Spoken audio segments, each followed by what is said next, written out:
Santa in the City. Written by Tiffany D. Jackson. Illustrated by Reggie Brown. Every year, Deja counted down the days, hours, minutes, seconds until Christmas. But some kids at school didn't believe in Santa like she did. If there's a Santa, how does he get into your apartment when there's no chimney? Deshawn asked. That sleigh can't fit nowhere and reindeer can't fly.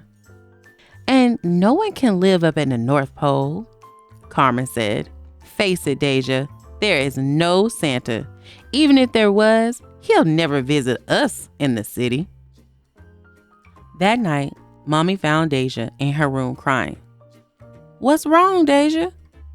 Mommy, tell me the truth. Is there really a Santa Claus? Of course there is, baby girl. But how does Santa get inside our house if we don't have a chimney? Mommy smiled. Deja, magic always finds a way. Come, let me show you. She took Deja down to the first floor, where Mr. Clark was painting the front door. She pointed to the big keychain hanging off his tool belt. Santa's got a special keychain, like our super, Mr. Clark. His key is magic and opens up all the apartments in the entire world. Oh, Deja said. Makes sense. Okay, but where does he park his sleigh? There's no free parking spots on our block at night. Ain't none of them big enough for 9 reindeers. Mommy laughed. He parks on the roof just like he does at everyone else's house. She took Deja by the hand and led her up on the top floor, pointing to the roof door. See, Mommy said, Santa comes in through there. She showed Deja where Santa parked his sleigh and the old pigeon feeder Mr. Clark used to give the reindeer a snack. Oh, Deja said. Makes sense. Satisfied, Deja took the stairs back down to her apartment. As Mommy tucked her into bed and read her favorite Christmas book, Deja smiled. Deshawn and Carmen were wrong. Santa did come to their city. But the next morning, as Deja left for a day of Christmas shopping with Mommy, she couldn't help noticing how different her neighborhood looked from ones in her book. The buildings on her block didn't seem ready for Christmas. She tugged on Mommy's coat. If we can't decorate our building, how will Santa find us? The mayor puts up extra special lights all around the neighborhood, Mommy said, and we always put lights in our windows so Santa won't miss us. Oh, Deja said. Makes sense. But as soon as they walked into the corner bodega, another question popped into Deja's head. And then another. And another. She almost didn't hear Mr. Ortiz say her breakfast sandwich was ready. Hey, little mommy, what's on your mind? Mr. Ortiz asked. Miss Ortiz, can reindeer really fly? See, mommy, they're just like chickens. They can fly short distances, hopping from block to block till they reach our block. Oh, Deja said. Makes sense. But even later that afternoon, as Deja and Mommy finished shopping, her head was so full of questions, she thought she might burst. She pointed to Santa Land and asked, okay, how can Santa be at King's Plaza, at Macy's, and up at North Pole making all our presents at the same time? Well, those men are special elves representing Santa.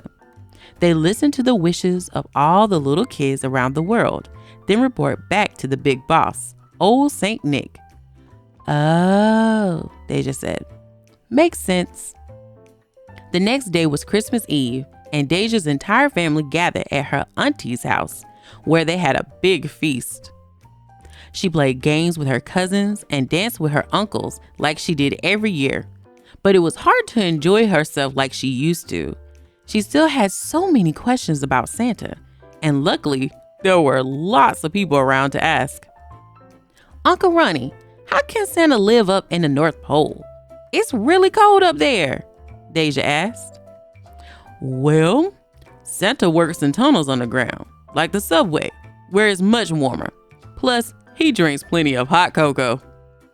Oh, Deja said. Makes sense. What about when we visit Grandma and Pop Pop in Jamaica? We're in a whole other country. How does he find us there? Oh, that's easy, her Auntie Casey said. Your mommy sends him a postcard to tell him where we'll all be. Oh, Deja said. Makes sense. Back at home, Deja left milk and cookies for Santa, but her head still swirled with questions.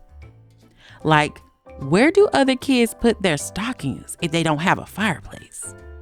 Or how does Santa make it to all their cities in one night? Or has he ever delivered presents to the wrong house like the mailman sometimes does? Doesn't Santa's tummy hurt after eating all the cookies everyone leaves him? She asked Mommy. Santa doesn't eat all the cookies, Mommy said. He eats some, but has a magic sack he puts the rest in so he can share with the elves when he gets back to the North Pole. I've even packed them up for him.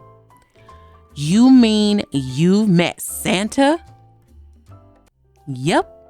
He asked grown-ups to help since he has lots of stops to make in one night. Oh, she said. That gave Deja an idea. After Mommy tucked her into bed, Deja only pretended to go to sleep because there was only one person who could answer all her questions, Santa himself.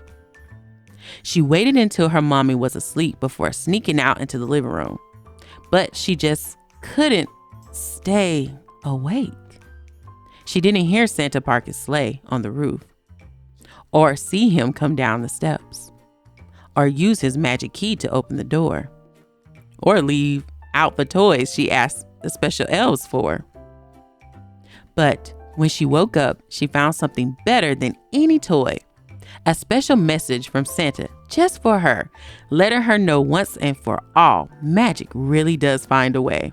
Santa was real, and he had no problem coming to her city. The end.